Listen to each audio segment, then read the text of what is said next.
സ്വലാത്തുകളുടെ കൂട്ടത്തിൽപ്പെട്ട ഒരു ചെറിയ സ്വലാത്ത്, ഒരു കുഞ്ഞൻ സ്വലാത്താണ് ഇൻഷാ അല്ലാഹ് ഇന്ന് പഠിക്കാൻ പോകുന്നത്. ഒരുപക്ഷെ നിങ്ങൾക്കിത് കേട്ടിട്ടുണ്ടാകും, നിങ്ങൾക്കിത് അറിയാവുന്ന സ്വലാത്തായിരിക്കും. ഈ സ്വലാത്ത് ഒരു മനുഷ്യൻ ചൊല്ലിയാൽ അവനിക്ക് കിട്ടുന്ന പ്രതിഫലങ്ങൾ എന്തൊക്കെയാണ്? മാത്രമല്ല നാളെ ആഖിറത്തിൽ ഒരാൾക്ക് അള്ളാഹുവിൻ്റെ റസൂല് സല്ലല്ലാഹു അലൈഹി വസല്ലം സമ്മാനം കൊടുക്കുമെന്നാൽ, നബിതങ്ങൾ സമ്മാനം കൊടുക്കും ഒരു മനുഷ്യന്. അതാർക്കാണ്? എന്താണ് ആ കൊടുക്കുന്ന സമ്മാനം? അതുപോലെ തന്നെ ഇന്ന് നമ്മൾ പഠിക്കാൻ പോകുന്ന സ്വലാത്ത് ഏതാണ്, അതിൻ്റെ അർത്ഥം എന്താണ്, അതിൻ്റെ പ്രതിഫലം എന്താണ് തുടങ്ങി ഒരുപാട് കാര്യങ്ങൾ അടങ്ങുന്ന ഈ വീഡിയോ നിങ്ങൾ അവസാനം വരെ കാണണേ. ഇത് മറ്റുള്ളവർ കൂടി എത്തിച്ചു കൊടുക്കണം. അല്ലാഹു തആല നമ്മൾ ചെയ്യുന്ന എല്ലാ സൽക്കർമ്മങ്ങളും അതിൻ്റെ പോരായ്മകൾ പരിഹരിച്ച് ഖബൂലാക്കി അനുഗ്രഹിക്കട്ടെ. ആമീൻ യാ റബ്ബൽ ആലമീൻ. അസ്സലാമു അലൈക്കും വറഹ്മത്തുള്ളാഹി വബറകാതുഹു. ബിസ്മില്ലാഹിർ റഹ്മാനിർ റഹീം. അൽഹംദുലില്ലാഹി റബ്ബിൽ ആലമീൻ. വസ്സലാത്തു വസ്സലാമു അലാ അഷ്റഫിൽ അമീൻ വഅലാ ആലിഹി വസ്വഹ്ബിഹി അജ്മഈൻ. അമ്മാ ബഅദ്. സ്നേഹ ആദരവുകൾ നിറഞ്ഞ സത്യവിശ്വാസികളെ, ഉമ്മമാരെ, ഉപ്പമാരെ, സഹോദരി സഹോദരന്മാരെ, അല്ലാഹു സുബ്ഹാനഹു വ തആല നമുക്കെല്ലാവർക്കും ആഫിയത്തുള്ള ആരോഗ്യമുള്ള ദീർഘായുസ് നൽകി അനുഗ്രഹിക്കുമാറാവട്ടെ. നമ്മുടെ പ്രയാസ പ്രശ്നങ്ങളും പ്രതിസന്ധികളും രോഗങ്ങളും, എത്രയോ ആളുകളാണ് ഒരുപാട് രോഗങ്ങൾ കൊണ്ട് ബുദ്ധിമുട്ടുന്നത്. നമ്മുടെ വീഡിയോകൾക്കുള്ള താഴെ കമൻ്റ് ഉണ്ടല്ലോ, ആ കമൻറ്റുകൾ വായിച്ചു നോക്കിയാൽ എത്രയെത്രയോ അസുഖങ്ങളാണ്. ക്യാൻസർ പോലെ കരൾ മാറ്റിവെക്കൽ ശസ്ത്രക്രിയ നടക്കുകയാണ്, ഉസ്താദ് ദ്വാരക്കണം. ഓപ്പറേഷൻ കഴിഞ്ഞ് ചികിത്സയിൽ കഴിയുകയാണ്. അതുപോലെ ബ്രസ്റ്റിൽ ഈ ക്യാൻസർ വരുന്നു, ഗർഭാശയത്തിൽ ക്യാൻസർ വരുന്നു. അങ്ങനെ ഒരുപാട് ക്യാൻസറുമായി ബന്ധപ്പെട്ട് ഒരുപാട് പേര് ദ്വാരക്കാൻ പറഞ്ഞിട്ടുണ്ട്, ഒരുപാട് ഉമ്മമാരും ഉപ്പമാരും. അല്ലാഹു തആല കരുണാഭാരതിയായ പടച്ചവൻ എല്ലാവരുടെയും എല്ലാ അസുഖങ്ങളും അല്ലാഹു നമുക്ക് ശിഫാ നൽകി അനുഗ്രഹിക്കുമാറാവട്ടെ. നമ്മുടെ മരണപ്പെട്ടു പോയ ആരെല്ലാം ഉണ്ടോ നമ്മുടെ കുടുംബങ്ങളിൽ നിന്നും എല്ലാവർക്കും അല്ലാഹു മഗ്ഫിറത്തും റഹ്മത്തും നൽകട്ടെ. ആമീൻ യാ റബ്ബൽ ആലമീൻ. നമ്മൾ ഇന്ന് പരിചയപ്പെടാൻ പോകുന്നത് ഒരു സ്വലാത്താണ്. നമുക്കൊക്കെ അറിയാം, സ്വലാത്തുകൾ ഒരുപാട് സ്വലാത്തുകളുണ്ട്. നമുക്കറിയാവുന്ന, നമ്മൾ മനഃപ്പാടമുള്ള, ഓരോ ആളുകൾക്കും വ്യത്യസ്തമായ സ്വലാത്തുകളാണ് ഇഷ്ടം. ഇപ്പോൾ നമ്മൾ മുമ്പൊരു വീഡിയോയിൽ പറഞ്ഞിട്ടുണ്ടായിരുന്നു, വീഡിയോ കേൾക്കുന്ന ആളുകൾ നിങ്ങളുടെ നാവിൻ്റെ തുമ്പിൽ, അതായത് നാവിൽ എപ്പോഴും വായിൽ വരുന്ന ചൊല്ലാൻ നിങ്ങൾക്ക് ഇഷ്ടമുള്ള അല്ലെങ്കിൽ വേഗത്തിൽ ചൊല്ലാൻ പറ്റുന്ന, സ്ഥിരമായി ചൊല്ലുന്ന ഏത് സ്വലാത്താണെന്ന് കമൻറ്റായി എഴുതാൻ പറഞ്ഞപ്പോൾ ഒരുപാട് പേര് എഴുതിയത് സ്വലാത്തുൽ ഇബ്രാഹിമിയ, നമ്മുടെ നിസ്കാരത്തിൽ ചൊല്ലുന്ന സ്വലാത്ത്. അതുപോലെ സ്വലാത്തുൽ ഫാത്തിഹ്, അതുപോലെ സാധാരണ നമ്മൾ ചൊല്ലുന്ന സ്വല്ലല്ലാഹു അലാ മുഹമ്മദ് ആ ഒരു സ്വലാത്ത്. ഇങ്ങനെ ഒരുപാട് സ്വലാത്തുകൾ വ്യത്യസ്തമായ രൂപത്തിൽ ഉമ്മമാരൊക്കെ എഴുതിയിട്ടുണ്ടായിരുന്നു. അല്ലാഹു തആല നമ്മൾ ചൊല്ലുന്ന സ്വലാത്തുകളുടെ മഹത്വം അത് മനസ്സിലാക്കിയാൽ നമ്മൾ പിന്നെ സ്വലാത്ത് വിടൂല, എന്നും സ്വലാത്തായിരിക്കുമെന്നാണ്. ഒരു സ്വഹാബി വന്ന് നബിതങ്ങളോട് ചോദിച്ചു, സ്വല്ലല്ലാഹു അലൈഹി വസല്ലം, നബിയെ, എൻ്റെ സംസാരത്തിൻ്റെ 1/3 ഞാൻ സ്വലാത്താക്കട്ടെ? അപ്പോൾ നബിതങ്ങൾ പറഞ്ഞു, അങ്ങനെ ആക്കിയാൽ നിനക്ക് അത് വലിയൊരു ഖൈറാണ്. വീണ്ടും ആ സ്വഹാബി ചോദിച്ചു, നബിയെ, ഞാൻ എൻ്റെ സംസാരത്തിൻ്റെ 2/3 സ്വലാത്ത് ചൊല്ലട്ടെ? അപ്പോൾ നബിതങ്ങൾ പറഞ്ഞു, അങ്ങനെ നിനക്ക് ചൊല്ലാൻ പറ്റിയാൽ അത് നിൻ്റെ ജീവിതത്തിൽ കിട്ടുന്ന ഏറ്റവും വലിയ നന്മയാണ്. അത് നിൻ്റെ ജീവിതത്തിൽ കിട്ടുന്ന ഏറ്റവും വലിയ നന്മയാണ്. വീണ്ടും ആ സ്വഹാബി ചോദിച്ചു, നബിയെ, എൻ്റെ സംസാരത്തിൽ 3/3 ഞാൻ സ്വലാത്താക്കിയാൽ എന്താണ് ഗുണം? അള്ളാഹിൻ്റെ ഹബീബ് പറഞ്ഞു, നമുക്ക് ഒന്നിച്ച് സ്വർഗത്തിൽ കിടക്കാം. ആ തരത്തിൽ ഒരുപാട് കൂലി ഉണ്ട് എന്ന് നബി സല്ലല്ലാഹു അലൈഹി വസല്ലം തങ്ങൾ പറയുന്നു. അത് നിനക്ക് ഒരു വലിയ ഖൈറാണ്, അത് നിന്നെ ഇഹപര വിജയത്തിന് നിദാനമാണ് എന്നൊക്കെയാണ് നബി സല്ലല്ലാഹു അലൈഹി വസല്ലം തങ്ങൾ ആ സ്വഹാബിക്ക് പറഞ്ഞു കൊടുത്തത്. ഇന്ന് ഒരു ചെറിയ സ്വലാത്ത് എൻ്റെ ഉമ്മമാർക്കും ഉപ്പമാർക്കും പറഞ്ഞു തരാം. നിങ്ങൾക്കൊക്കെ അറിയാവുന്ന സ്വലാത്താണ്. മഹാനായ ഇമാം റാസി റഹ്മത്തുള്ളാഹി അലൈഹി അവിടുത്തെ തഫ്സീറാകുന്ന തഫ്സീറുൽ കബീർ, ആ തഫ്സീറുൽ കബീറിൽ പറയുന്നു, അല്ലാഹു സുബ്ഹാനഹു വ തആല നാളെ നമ്മളെല്ലാവരെയും ആഖിറത്തിൽ ഒരുമിച്ച് കൂട്ടും. ഖിയാമത്ത് നാളെ നമ്മളെ ഒരുമിച്ച് കൂട്ടുന്ന സമയത്ത് നമ്മുടെ നന്മയും തിന്മയും തൂക്കുന്ന മീസാൻ എന്ന തുലാസ്, ആ മീസാൻ എന്ന തുലാസിൽ ഒരു മനുഷ്യൻ്റെ നന്മയും തിന്മയും ഇങ്ങനെ തൂക്കിക്കൊണ്ടിരിക്കുകയാണ്. ആ സമയത്ത് ഒരല്പം നന്മ കൂടി ഉണ്ടെങ്കിൽ അയാൾക്ക് രക്ഷപ്പെടാം. അങ്ങനത്തെ ഒരു സാഹചര്യം വന്നു. ഒരല്പം നന്മ കൂടി ഉണ്ടെങ്കിൽ, ഒരു സുബ്ഹാനല്ലാഹ് ഉണ്ടെങ്കിൽ, ഒരു അൽഹംദുലില്ലാഹ് ഉണ്ടെങ്കിൽ അയാൾക്ക് സ്വർഗത്തിൽ കടക്കാം. അപ്പോൾ അതിങ്ങനെ നിൽക്കുക, നന്മയും തിന്മയും ഇങ്ങനെ നിൽക്കുകയാണ്. നന്മ അങ്ങ് താഴേക്കും വരുന്നില്ല, അതുപോലെ തന്നെ തിന്മ മുകളിലേക്കും പോകും. ആ ഒരു സമയത്ത് നബി സല്ലല്ലാഹു അലൈഹി വസല്ലമ തങ്ങൾ അവിടെ ചെല്ലുമെന്നാണ്. നബിതങ്ങൾ അവിടെ ചെല്ലും. എന്നിട്ടോ അവിടുത്തെ നബിതങ്ങളുടെ വിരലിൻ്റെ വലിപ്പമുള്ള ഒരു വസ്തു അത് മീസാൻ എന്ന തുലാസിലേക്ക് വെക്കുമെന്നാണ്. മീസാൻ എന്ന തുലാസിലേക്ക് വെക്കും. ആ സമയത്ത് ആ മീസാൻ എന്ന ത്രാസ്, നന്മയും തിന്മയും തൂക്കുന്ന തുലാസ്, നന്മയുടെ തട്ട് അതിങ്ങനെ ഭാരം കൊണ്ട് താഴേക്ക് വരുമെന്നാണ്. അയാൾക്ക് വലിയ സന്തോഷമാകും, ആഹ്ലാദമാകും. ആ സമയത്ത് ആ മനുഷ്യൻ ചോദിക്കും, ബി അബി അൻത വ ഉമ്മി യാ റസൂലല്ലാഹ്, നബിയേ എൻ്റെ ഉമ്മയും വാപ്പയും അങ്ങേക്ക് സമർപ്പണമാണ്. എന്ത് അമലാണ് നബിയെ, ഞാൻ ചെയ്യാത്ത എന്ത് അമലാണ് നിങ്ങൾ എന്നെ രക്ഷപ്പെടുത്താൻ എൻ്റെ മീസാൻ എന്ന തുലാസിൽ വെച്ച് തന്നത്? ആ സമയത്ത് അള്ളാഹുവിൻ്റെ ഹബീബ് സല്ലല്ലാഹു അലൈഹി വസല്ലമ തങ്ങൾ പറയും, ഇത് നീ നിന്റെ ജീവിതത്തിൽ ചെയ്തൊരു അമലാണ്, വേറെ ഒന്നുമല്ല. അത് നീ എനിക്ക് വേണ്ടി ചൊല്ലിയ സ്വലാത്താണ്. ആ സ്വലാത്ത് ഞാൻ സൂക്ഷിച്ചു വെച്ചിരുന്നു, നിനക്കാവശ്യമാകുന്ന സമയത്ത് അത് തരാനാണ് ഞാനിവിടെ വന്നത് എന്ന് നബി സല്ലല്ലാഹു അലൈഹി വസല്ലമ തങ്ങൾ ആ മനുഷ്യനോട് പറയുമെന്ന് മഹാനായ ഇമാം റാസി തഫ്സീറുൽ കബീർ എന്ന അവിടുത്തെ കിതാബിൽ നമുക്ക് രേഖപ്പെടുത്തി വെച്ച് തരുകയാണ്. അതായത് പറഞ്ഞു വന്നത് സ്വലാത്തിൻ്റെ മഹത്വമാണ്, സ്വലാത്തിൻ്റെ ഗുണമാണ്. അതെത്ര പറഞ്ഞാലും തീരില്ല. സ്വലാത്ത് ചൊല്ലുന്നവരെ നിങ്ങൾക്ക് എന്താണ് അഭിമാനിക്കാം ദുനിയാവിലും നാളെ ആഖിറത്തിലും. കാരണം നിങ്ങൾ പറയുന്നത് അള്ളാൻ്റെ ഹബീബിൻ്റെ പേരാണ്. സ്വലാത്ത് ചൊല്ലിയിട്ട് നമ്മൾ ദ്വാരക്കിൻ, നമ്മുടെ നാടിൻ്റെ കാര്യം, നമ്മുടെ വീടിൻ്റെ കാര്യം, നമ്മുടെ കുടുംബത്തിൻ്റെ കാര്യം, എൻ്റെ കാര്യം, എൻ്റെ ഉമ്മയുടെ കാര്യം, എൻ്റെ വാപ്പയുടെ കാര്യം, എൻ്റെ മക്കളുടെ കാര്യം, ഇങ്ങനെ ഓരോരുത്തരും സ്വന്തമായി അവരുടെ കുടുംബത്തിന് വേണ്ടി ദുആ ചെയ്യണമെന്നാണ്. അല്ലാഹു സുബ്ഹാനഹു വ തആല നാളെ ആഖിറത്ത് നമ്മളെല്ലാവരും വരുമ്പോൾ നമ്മൾ ചെയ്യുന്ന നിസ്കാരമുണ്ട്, നോമ്പുണ്ട്, സക്കാത്തുണ്ട്, ഹജ്ജുണ്ട്, ഉംറയുണ്ട്, അതുപോലെ തന്നെ ഖുർആനോത്തുണ്ട്, അതുപോലെ സ്വതക്ക എടുക്കുന്നുണ്ട്. ഇതൊക്കെ അല്ലാഹു തആല ഒരു പക്ഷേ സ്വീകരിക്കുന്നതിന് മുമ്പ് അല്ലാഹു കബൂലാക്കുന്ന ഒരു അമലായിരിക്കും എന്ത് സ്വലാത്ത്. ഞാനങ്ങനെ പറയാനുള്ള കാരണം, നമ്മുടെ നിസ്കാരം അല്ലാഹു തആല നല്ലതുപോലെ നോക്കും. നിസ്കാരം നമ്മൾ നിസ്കരിച്ചത് അത് ശരിയായിട്ടുണ്ടോ, അതിൻ്റെ ഷർത്ത്, അതിൻ്റെ ഫർള്, അതിൻ്റെ കറാഹത്ത്, അതിൻ്റെ സുന്നത്ത് എല്ലാം അല്ലാഹു തആല നോക്കി പെർഫെക്റ്റ് ആണെങ്കിൽ മാത്രമേ അത് അല്ലാഹു സ്വീകരിക്കുന്നതാണ്. എന്നാൽ ഈ ഒരു അമൽ അതിൻ്റെ ഒന്നും നോക്കില്ല, അതവൻ ചെയ്തിട്ടുണ്ടോ എങ്കിൽ അതിൻ്റെ പ്രതിഫലം കിട്ടും. അതിൻ്റെ സുന്നത്തോ ഷർത്തോ ഫർളോ ഒന്നും അല്ലാഹു നോക്കില്ല. അതേതാണ്? ഒരൊറ്റ അമൽ, അത് സ്വലാത്താണ്. സ്വലാത്തിൻ്റെ ഒരു തരത്തിലുള്ള ഒരു ന്യൂനതയും അല്ലാഹു തആല നോക്കില്ല. അത് ന്യൂനത ഉണ്ടെങ്കിലും ഇല്ലെങ്കിലും അല്ലാഹു വേഗത്തിൽ സ്വീകരിച്ച് അതിൻ്റെ പ്രതിഫലം തരുമെന്നാണ്.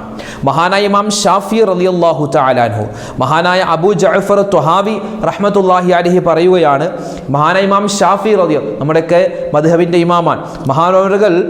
മഹാനവറുകളുടെ വഫാത്തിന് ശേഷം, മഹാനവർ വഫാത്തായി ഒരുപാട് നാളുകൾക്ക് ശേഷം അബ്ദുല്ലാഹിബിൻ അബ്ദുൽ ഹക്കം എന്ന ഒരു വലിയ സ്വാധികനായ മനുഷ്യൻ മഹാനായ ഇമാം ഷാഫി റളിയല്ലാഹു തആല അൻഹുവിനെ സ്വപ്നത്തിൽ കണ്ടു. ഫഖുൽതു ലഹു, ഞാൻ ഷാഫി ഇമാമിനോട് ചോദിച്ചു. അദ്ദേഹം പറയുകയാണ്, മാ ഫഅലല്ലാഹു ബിക, നിങ്ങളെ കൊണ്ട് അല്ലാഹു തആല എന്താണ് ഏറ്റവും കൂടുതൽ സ്വീകരിച്ചത്? അല്ലാഹുവിന് നിങ്ങൾ ചെയ്ത അമലുകളിൽ ഏറ്റവും കൂടുതലായി അല്ലാഹുവിന് ഇഷ്ടപ്പെട്ട അമൽ ഏതാണ് എന്ന് മഹാനവറുകൾ ചോദിച്ചു എന്നാണ്.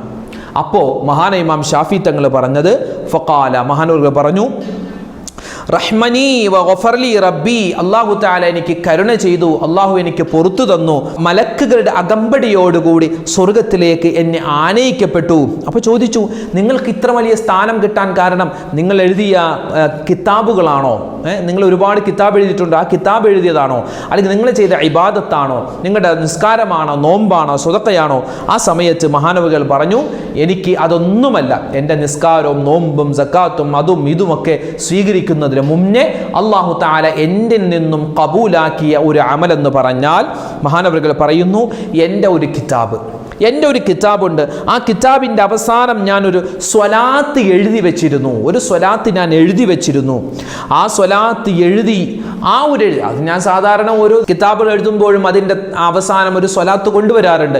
അങ്ങനെ ഞാൻ എൻ്റെ സ്വാഭാവികമായ ചിന്തയിൽ നിന്നും ഒരു സ്വലാത്ത് എഴുതിയതാണ്. പക്ഷേ ആ ഒരു സ്വലാത്താണ് അള്ളാഹുവിനെ ഏറ്റവും കൂടുതൽ ഇഷ്ടപ്പെട്ടതെന്ന് മഹാനായ ഇമാം ഷാഫി തങ്ങൾ അദ്ദേഹത്തോട് പറഞ്ഞു കൊടുക്കുകയാണ്. ഒരു അഹങ്കാരമില്ലാത്ത, അഹങ്കാരമില്ലാത്ത, ഒരു കിബറില്ലാത്ത, മറ്റുള്ളവരെ കാണിക്കാൻ വേണ്ടിയാണെങ്കിലും അല്ലെങ്കിൽ കളിച്ചിരി തമാശയിൽ പറഞ്ഞതാണെങ്കിലും ഉറക്കെ പറഞ്ഞാലും പതിയെ പറഞ്ഞാലും മനസ്സിൽ പറഞ്ഞാലും എങ്ങനെ പറഞ്ഞാലും അത് നമ്മൾ പറഞ്ഞിട്ടുണ്ടോ, അത് നമ്മൾ ചൊല്ലിയിട്ടുണ്ടോ എങ്കിൽ അതിൻ്റെ നേട്ടം ഉറപ്പാണ്. നാളെ ആഖിറത്തിലും ഇന്ന് ദുനിയാവിലും അതിൻ്റെ പ്രതിഫലം അല്ലാഹു തരും. അത് ഒരേ ഒരു ഇബാദത്താണ്, അത് സ്വലാത്ത്. ഇമാം ഷാഫി തങ്ങൾക്ക് അല്ലാഹു തആല സ്വർഗത്തിൽ ഉന്നതമായ സ്ഥാനം കൊടുക്കാൻ കാരണം മഹാനവറുകൾ എഴുതി വെച്ചൊരു സ്വലാത്താണ്. ഇപ്പം നമ്മൾ പ്രത്യേകം ശ്രദ്ധിക്കണം. നമ്മൾ സാധാരണ ഈ അറബിയിൽ ഖാല റസൂലുള്ളാഹി സ്വല്ലല്ലാഹു അലൈഹി വസല്ലം അല്ലെങ്കിൽ അങ്ങനെയൊക്കെ എഴുതൂല്ലേ, നബിതങ്ങളുടെ പേരെഴുതുമ്പോൾ മുഹമ്മദ് എന്ന പേരെഴുതുമ്പോൾ അവിടെ സ്വലാത്ത് സ്വല്ലല്ലാഹു അലൈഹി വസല്ലം എന്ന അറബിയിൽ അങ്ങനെ എഴുതണമെന്നാണ്. അതൊരു മര്യാദയാണെന്നാണ്, അദബാണെന്നാണ്. അല്ലാഹു തആല തൗഫീഖ് നൽകി അനുഗ്രഹിക്കുമാറാവട്ടെ. മഹാനായ ഇമാം സഖാവി റളിയല്ലാഹു തആല അൻഹു വലിയ ആശിഖുർ റസൂലാണ്. അള്ളാഹുവിൻ്റെ ഹബീബിനെ ഒരു സ്വപ്നം കാണുകയും നബിതങ്ങൾക്ക് വേണ്ടി ഒരുപാട് സ്വലാത്തുകൾ ചൊല്ലിയ വലിയ മഹാനാണ് മഹാനായ ഇമാം സഖാവി റളിയല്ലാഹു. മഹാനവറുകൾ പറയുന്നു, അൽ ഖൗലുൽ ബദീഅ് ഫി സ്വലാത്തി അലാ ഹബീബി ഷഫീഅ് എന്ന മഹാനവറുകളുടെ വിശ്വവിഖ്യാതമായ ഗ്രന്ഥമുണ്ട്. 500 പേജുള്ള ആ ഒരു ഗ്രന്ഥം, ആ കിതാബിൻ്റെ 256 പേജിൽ ഒരു സ്വലാത്ത് മഹാനവറുകൾ പറയുന്നുണ്ട്. ആ സ്വലാത്ത് ചൊല്ലിയാൽ കിട്ടുന്ന നേട്ടവും മഹാനവറുകൾ പറയുന്നു. ഒരാള് അല്ലാഹുമ്മ സ്വല്ലി അലാ സയ്യിദിനാ മുഹമ്മദിൻ അദദ മാ ദക്കറഹു ദാകിറൂൻ വഗഫല അൻ ദിക്രിഹിൽ ഗാഫിലൂൻ എന്ന ഒരു സ്വലാത്ത് ഒരാൾ ചൊല്ലിയാൽ, എന്താണ് ആ സ്വലാത്ത്? ഒന്ന് ചൊല്ലിക്കേ. അല്ലാഹുമ്മ സ്വല്ലി അലാ സയ്യിദിനാ മുഹമ്മദിൻ അദദ മാ ദക്കറഹു ദാകിറൂൻ വഗഫല അൻ ദിക്രിഹിൽ ഗാഫിലൂൻ. ഒന്നുകൂടി, അല്ലാഹുമ്മ സ്വല്ലി അലാ സയ്യിദിനാ മുഹമ്മദിൻ അദദ മാ ദക്കറഹു ദാകിറൂൻ വഗഫല അൻ ദിക്രിഹിൽ ഗാഫിലൂൻ എന്ന ഒരു സ്വലാത്ത് ഒരു മനുഷ്യൻ ചൊല്ലിയാൽ അവനിക്ക് കിട്ടുന്ന പ്രതിഫലം എന്താ? അതിൻ്റെ അർത്ഥം, അല്ലാഹുവേ സ്വല്ലി അലാ സയ്യിദിനാ മുഹമ്മദിൻ, ഞങ്ങളുടെ നേതാവാകുന്ന മുത്തായ റസൂലിന് നീ ഗുണവും രക്ഷയും സമാധാനവും കൊടുക്കണേ അല്ലാ. അദദമാ ദക്കറഹു ദാകിറൂൻ, സ്മരിക്കുന്ന ആളുകൾ നബിയെ സ്മരിക്കുന്ന കാലത്തോളം, വഗഫല അൻ ദിക്രിഹിൽ ഗാഫിലൂൻ, അശ്രദ്ധമാകുന്ന ആളുകൾ അശ്രദ്ധമാകുന്ന കാലത്തോളം അല്ലാഹുവേ ആ മുത്തായ റസൂലിനും സ്വഹാബിമാർക്കുമൊക്കെ എല്ലാവിധ ഗുണങ്ങളും രക്ഷയും സമാധാനവും നീ കൊടുക്കണേ അല്ലാ എന്നാണ് ഈ ഒരു സ്വലാത്തിന്റെ അർത്ഥം. ഒന്നുകൂടി പറയാം, അല്ലാഹുമ്മ സ്വല്ലി അലാ സയ്യിദിനാ മുഹമ്മദിൻ അദദ മാ ദക്കറഹു ദാകിറൂന വഗഫല അൻ ദിക്രിഹിൽ ഗാഫിലൂൻ. ഒരു മനുഷ്യൻ ഈ സ്വലാത്ത് ചൊല്ലിയാൽ, ഒരു ഹദീസാണ് അവിടെ പറയുന്നത്, ഇന്ന ലില്ലാഹി മലക, അല്ലാഹുവിനൊരു മലക്കുണ്ട്, ലഹു ജനാഹാനി, അതിന് 2 ചിറകുകൾ, ആ മലക്കിന് 2 ചിറകുകളുണ്ട്. അഹദുഹുമാ ബിൽ മശ്രിഖി വൽ ആഖിറു ബിൽ മഗ്രിബ്, ഒരു ചിറക് കിഴക്ക് ഭാഗത്താണ്, മറ്റേ ചിറക് പടിഞ്ഞാറ് ഭാഗത്താണ്. ഫഇദാ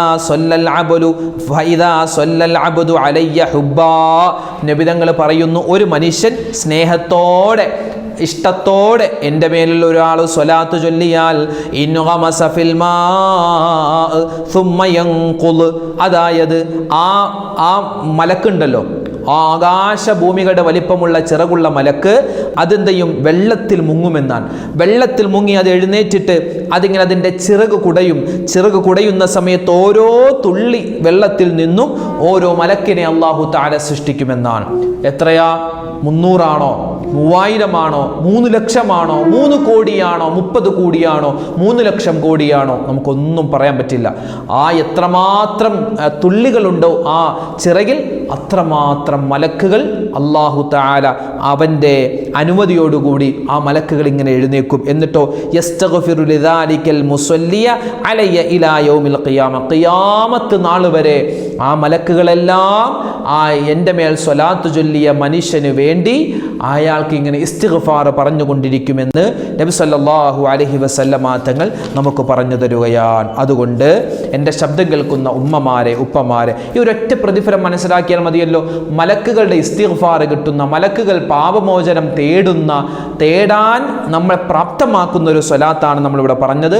അല്ലാഹുമ്മ സ്വല്ലി അലാ സയ്യിദിനാ മുഹമ്മദിൻ അദദ മാ ദകറഹു الذാകിറൂൻ വഗഫല അൻ ദിക്രിഹിൽ ഗാഫിലൂൻ. ഈ പരിശുദ്ധമായ ശവ്വാൽ മാസത്തിന്റെ 4ാമത്തെ വെള്ളിയാഴ്ച രാവാണ്. ഇന്ന് നാളെ പകലാണ്. അതുകൊണ്ട് ഇൻഷാ അല്ലാഹ് എല്ലാവരും ഒന്ന് ചൊല്ലിക്കേ. നിസ്കാരമുള്ളവർക്കും ഇല്ലാത്തവർക്കും വുളു ഉള്ളവർക്കും ഇല്ലാത്തവർക്കും എല്ലാവർക്കും ചൊല്ലാൻ പറ്റിയൊരു സ്വലാത്താണ് ഇത്. നിത്യമാക്കണേ. നിങ്ങൾക്കൊക്കെ അറിയാവുന്ന സ്വലാത്താണ്. ഒന്ന് പറഞ്ഞേ, അല്ലാഹുമ്മ സ്വല്ലി അലാ സയ്യിദിനാ മുഹമ്മദിൻ അദദ മാ ദകറഹു الذാകിറൂൻ വഗഫല അൻ ദിക്രിഹിൽ ഗാഫിലൂൻ. അല്ലാഹുമ്മ സ്വല്ലി അലാ സയ്യിദിനാ മുഹമ്മദിൻ അദദ മാ ദകറഹു الذാകിറൂൻ വഗഫല അൻ ദിക്രിഹിൽ ഗാഫിലൂൻ. അല്ലാഹു സുബ്ഹാനഹു വ തആല സ്വീകരിക്കട്ടെ, ഖബൂലാക്കി അനുഗ്രഹിക്കുമാറാവട്ടെ. നമ്മൾ ചൊല്ലിയ സ്വലാത്തിനെ മറ്റ് ഇബാദത്തുകളെ എല്ലാം അല്ലാഹു തആല പോരായ്മകൾ പരിഹരിച്ച് ഖബൂലാക്കി അനുഗ്രഹിക്കട്ടെ. ആമീൻ യാ റബ്ബൽ ആലമീൻ. അൽഹംദുലില്ലാഹ്. ഒരുപാട് പേര് നേരിട്ട് കണ്ടും ഫോണിൽ വിളിച്ചുമൊക്കെ ഒരുപാട് ദുആ വസിയത്ത് പറഞ്ഞിട്ടുണ്ട്. അല്ലാഹു തആല ആരൊക്കെ ദുആ ചെയ്യാൻ പറഞ്ഞു അവരുടെയും നമ്മുടെയും എല്ലാ പ്രയാസ പ്രതിസന്ധികളും അല്ലാഹു മാറ്റി കൊടുക്കട്ടെ. എല്ലാ ഹലാലായ മുറാദുകളും അല്ലാഹു ഹാസിലാക്കുമാറാവട്ടെ. പരിപാവനമായ ശവ്വാൽ മാസം അല്ലെ, അൽഹംദുലില്ലാഹ്, അതിൻ്റെ ദിനങ്ങളിങ്ങനെ കടന്നു പോവുകയാണ്. ഇനി ഹജ്ജിൻ്റെ അതിപ്രധാനപ്പെട്ട സമയങ്ങളിലൂടെയാണ് നമ്മൾ പോകുന്നത്. അല്ലാഹു തആല നമ്മളിൽ നിന്നും ഹജ്ജിന് പോകുന്ന, ഉംറക്ക് പോകുന്ന, സിയാറത്തിന് പോകുന്ന എല്ലാ ഹാജിമാർക്കും അല്ലാഹു തആല എല്ലാവിധ ഖൈറും സലാമത്തും കൊടുക്കുമാറാവട്ടെ. അവരുടെയൊക്കെ ഹജ്ജും ഉംറയും അല്ലാഹു സ്വീകരിക്കുമാറാവട്ടെ. നമുക്കുമൊക്കെ താമസിയാതെ ഹജ്ജ് ചെയ്യാൻ, ഉംറ ചെയ്യാൻ അല്ലാഹു തൗഫീഖ് നൽകി അനുഗ്രഹിക്കട്ടെ. ആമീൻ യാ റബ്ബൽ ആലമീൻ. അസ്സലാമു അലൈക്കും വറഹ്മത്തുള്ളാഹി വബറകാതുഹു.